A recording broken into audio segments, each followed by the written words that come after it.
Brett Sockel here, helping you make every class Catholic. If you saw my last video, you know I'm down in San Diego working with Cathedral Catholic High School on a multi-year program. And in year one, we're focusing on the math department. So after Monday, meeting with leadership and then addressing the whole faculty, Tuesday morning, I had two different sessions with different groups from the math department, and I just wanted to share with you a couple of the ideas that emerged in that context. So one of the big questions, especially in high school math, is like, look, I've got this much time to do this much material already, right? So I don't have space in my curriculum to be adding lesson plans that don't cover what I'm already supposed to be covering. And so asking like bigger picture questions, I'm not sure where to put it, you know? So one of the things that came up in conversation as the teachers were batting these ideas around was, one teacher said, look, I do a review at the beginning of every class of the last class's material, and sometimes that's not strictly necessary. Like sometimes that's absolutely what I should be doing pedagogically, but sometimes I'm just following a pattern and it's, for whatever reason, it's not actually necessary today. And so maybe what I could do is use those 10 minutes when they're available to introduce other kinds of considerations. Another teacher said he has something similar at the end of class. And so we were brainstorming, like, what can you do in those little 5 and 10 minute gaps? And there were some neat ideas I want to share with you. So the first was ask some open-ended philosophical questions about math, right? Just one question and have a 5 to 10 minute conversation. What is math? Very big. What is math, right? What would they say? One was, is math invented or discovered? Which is a question I've come across before, but it came up independently in this group, which could lead to really interesting kinds of outcomes. What does it mean that our minds are adequate to the universe and that we experience that correspondence through math, right? So you could find more questions on the internet. You could generate them yourself. You don't even need kids to get a right answer, right? They're open-ended questions. The point is to introduce bigger picture thinking. One of the teachers said they really struggle. Kids, he called it procedural.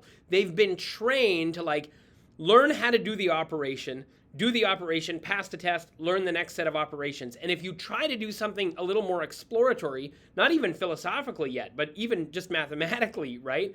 They balk. And the whole department kind of agreed that that's a problem that they've seen increase pretty dramatically in the last 5 years or so. Kids just lacking inquiry and curiosity and being very procedural. So I'll come back and address that more fulsomely in a minute. But introducing these kinds of questions, especially if the whole department is doing, now if you're an individual math teacher and you want to do it, God bless you, don't let me stop you. But if the whole math department was thinking about it together as a common goal, that might do a little more to shift the students from this sense that, hey, we're wasting time here because we're not learning the formulas that we need to apply to pass the tests, right? Okay, so open-ended questions was one. Quotes was another. There are great quotes about mathematics. I'll just share a couple. We read a couple things in preparation for this time together. One is this book by Frances Sue, Mathematics for Human Flourishing. And at the beginning of every chapter, there are quotes. And so I'll just share 2 of them that you could use, but you could use lots more. So Sofia Kovalevskaya says, it seems to me that the poet has only to perceive that which others do not perceive, to look deeper than others look. And the mathematician must do the same thing, right? Now that's a great, and then you just discuss it. Also, another use of quotes is just put them on posters and leave them up in the classroom. That doesn't take any of your class time at all. And here was another one that really got my attention. In Francis Sue's chapter on beauty, he has this quote from David Blackwell. Why do you want to share something beautiful with somebody else? It's because of the pleasure he will get, and in transmitting it, you appreciate its beauty all over again, right? Which I thought is actually kind of a motto for evangelization, right? When you experience something good and beautiful, whether it's a math proof or a great meal or a movie or the love of God, if you've really experienced it, you want other people to experience it. And you get to share the joy of it again when you share it with another person. That's why you will sit and watch a movie that you know really well with a loved one, because you want them to see that movie, because you want to experience the joy again through them. Even, one of my favorite movies is The Usual Suspects. And if you know that movie, the ending is just rocks your world, right? Well, it's not going to rock my world because I know what it is. But I love watching that movie with other people and watching the pieces come together for them, right? So it's that kind of idea. Here's another one. We also looked at Jake Tawney's book, Another Sort of Mathematics. And by the way, I've just interviewed Jake for my podcast. It's not out yet as of this recording, but it'll be out soon, so watch for that. He leads his chapter 1 with this quote, which he gets from his friend Michael Austin. There is something unique in the human soul that can only be satisfied by wondering about mathematics, right? That's a great quote. Again, put it on a poster or use it as a conversation when you've got 10 minutes in math class. So quotes, open-ended philosophical questions. Another idea was stories from the history of mathematics. Humans make sense of their world through stories. And there's great stories in math. I remember a story about Gauss when he was a little kid from my history and philosophy of mathematics class in my undergrad. I did a minor in my ed degree, a minor in math in my ed degree. And there's this story about Gauss like calculating this problem as like an 8-year-old that he should not have been able to calculate according to the teacher, and the teacher thought he was cheating, but he had figured something out. It was the total of what's the sum of the numbers 1 to 100, so 1 plus 2 plus 3 plus 4, etc. to 100. And he just knew immediately and instinctively that that's the same as 50 plus 51 times 50, right? So because 49 and 52 is the same as 50 and 51, etc. And you just work on out till you get 1 plus 101. You get 101 50 different times, right? Anyways, here's a great story that Jake Tawney shares in his book. It's about the mathematician Paul Erdos, one of the most eccentric mathematicians of his age, which is saying something. He spent most of his adult life living out of a suitcase. He would show up at departments of mathematics in universities around the world and exclaim, "My brain is open." Mathematicians would sit down and discuss their work, and he would offer ideas and pose interesting questions. He thrived on working with other mathematicians and co-authored well over 1,000 papers. Thus, he became one of history's greatest mathematical collaborators. In fact, it has become a source of pride for mathematicians to note how closely they have published with Erdos. A mathematician can refer to his or her Erdos number. If you publish directly with Erdos, then your Erdos number is 1. If you publish with someone who published with Erdos, then your Erdos number is 2. This is something of a mathematical Kevin Bacon game. Erdos loved elegant proofs. Often a theorem would be proven or accepted as proven by the mathematical community, and yet Erdos would say, yes, but that is not the proof from the book. His idea was that while mathematical theorems had numerous correct proofs, only one was in the book held by God.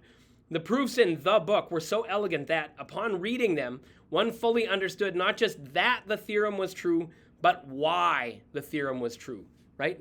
Which you tell that story, and then that introduces a great conversation as well, right? Like, can you think of theorems that show you that something is true, but can you think of another theorem that is so beautiful and elegant that it's self-evident just by looking at it why it's true, right? So, open-ended philosophical questions, quotes, stories from the history of mathematics. And then the last one was just fun puzzles, which you can buy whole books of fun puzzles. They're easy to find on the internet.